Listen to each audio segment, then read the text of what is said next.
Um, our project is on the rise of Asian American hate crimes and COVID-19, and we chose to focus on this issue because we've noticed the overt racism that's come as a byproduct of the pandemic towards Asian Americans. And this has a really long and damaging history, which Sarah will get into. Yeah, so it's important to get into the history because it's important to trace back sort of like where this issue's coming from and really understand that this is a long issue, and this is not something that's, come up in this virus. So because the coronavirus outbreak began in Wuhan, China, the spread of the pandemic allowed politicians on the right, most notably Trump, to attempt to rally support for themselves by demonizing Chinese and other Asian Americans as being responsible for the outbreak. So this portion of the website that you can find under the History of Discrimination tab gives a detailed description of multiple points in history where Asian Americans were subject to discrimination. It is essential to trace back the roots of racism when thinking about why this issue is still so prevalent today, particularly during this novel virus outbreak. There's no doubt that there is a concern in the United States around the anti-Asian American rhetoric that has appeared during the pandemic. And the more that we talked about the project, the more that we realized that we're not talking about an isolated anti-Asian American incident or an example of racism that was tied exclusively to the coronavirus crisis. Instead, as we talked and researched our issue, we realized that anti-Asian racism is as old as the arrival of the first Asian workers into California in the mid-19th century. Asian Americans are also particularly prone to being stereotyped, often characterized as the model minority community. My role in terms of information gathering for the website was to write about the history of racism that has targeted Asian Americans. So I go into detail and I name a bunch of points in history, and it's really important to understand, like, where did this come from? How did this arise? And why is this so important to tackle this now? And why our government has failed miserably time and time again.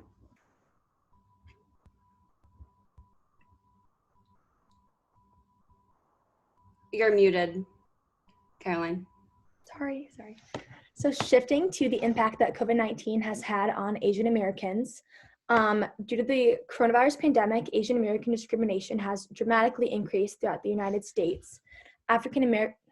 Asian Americans have been used as a scapegoat for the spread of the virus throughout the country, and the effects of this prejudice kind of ripple into every facet of life. They face crippling harassment and racism, all while juggling their own personal and mental health concerns, skyrocketing unemployment, and financial concerns. So Chinatowns and Asian American businesses have seen a decrease in business due to the virus outbreak in the United States due to discrimination, and they worry for their livelihoods as they fear that their businesses will not recover due to the discrimination brought upon by the virus. For example, in the week of April 11th, Asian Americans had the largest number of unemployment filings in New York, and New York has the second largest population of Asian descent in the United States, and Asian Americans only make up 9% of the state's population. However, that week, they made up 13% of the state's claims. Hate speech has also played a major role. We've seen this from our nation's leaders, coining the term Chinese virus, Wuhan virus, and this kind of language has just encouraged hate speech to spread throughout the country, and it's really tolerated it. This language is extremely harmful, and here's an advocacy group.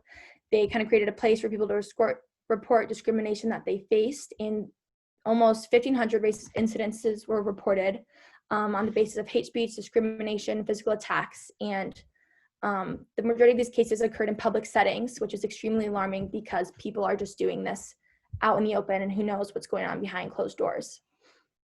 On top of this, having to deal with their own personal concerns that come along with the virus and self-quarantine, working from home, financial difficulties that all Americans face. Asian Americans have had to juggle the discrimination on top of everything that's been going on with the virus. To combat this, we need to create more public awareness to the issue and address racism associated with the virus. As Sarah said, this isn't an isolated incident. It's been something that has been going on for years and really plagued our country's past. And our leaders are really failing to deal with this issue. And as citizens, we need to encourage each other, but our leaders, and promote inclusivity, tolerance, and respect.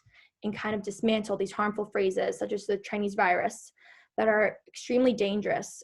Asian Americans, there's a stereotype that they're foreigners on American soil, and they're not. They're U.S. citizens, and they should be treated as such. Racism is something that we need to work towards together, and just actions as small as changing our language, becoming more tolerant, educating ourselves is something that we can really work towards to make a more equitable society. And our country really thrives on diversity, and everyone benefits when minority groups are really being supported, and we can't progress until everyone does. Here's just some examples. Posters. The next section of our website is about Asian American testimonies from their real stories. Caroline touched on more objective truths and statistics, and we also thought it would be really important to look at the personal stories of people that are affected. So right here is just a graphic from USA Today of a summary of some hate crimes that have taken place in America. And then we also gathered testimonies from University of Michigan students who have experienced microaggressions or acts of discrimination because of their race. And so here are a few Asian American students on campus and their testimonies towards the ways in which they've noticed that their treatment has changed as a byproduct of the virus.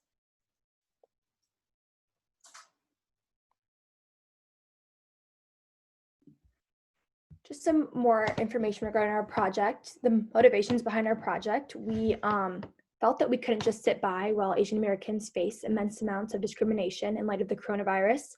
We felt that it was something that wasn't really talked about, and there wasn't a lot of public awareness to the issue.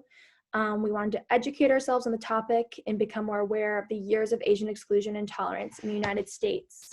A lot of this stuff we don't really learn about in our history classes, and it was really beneficial to kind of be aware of the root of this problem. Again, this bias against Asian Americans is deeply rooted in our nation history, and the virus has just unmasked how intense it really is.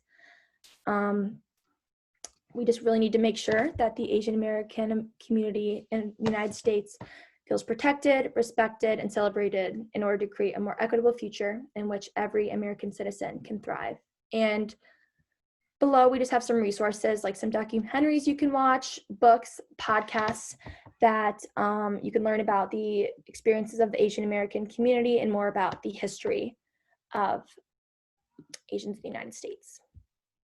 And then finally, we included a list of places to donate. And this was actually inspired from the Black Lives Matter movement and the activism that we've seen from that. So we just have a list of organizations that are already more established than just our website that have committed themselves to protecting Asian Americans in the light of the discrimination that they're facing due to the coronavirus. And we wanted to employ this tactic of reaching out to other organizations as well, because we genuinely want our project to make change. And we know that just the three of us in this 1 month project don't have the resources to fully combat this. So if you have the means, we more than encourage you to donate to one of these charities to support Asian Americans during this really, really tough time. We really encourage you to, look through and read through our entire website, because we just gave you a brief outline of what we wrote about and what's on there. But really, if you look through it, there's a lot greater detail, and you'll find a lot more interesting things to learn about. Thank you. Thank you. Thank you.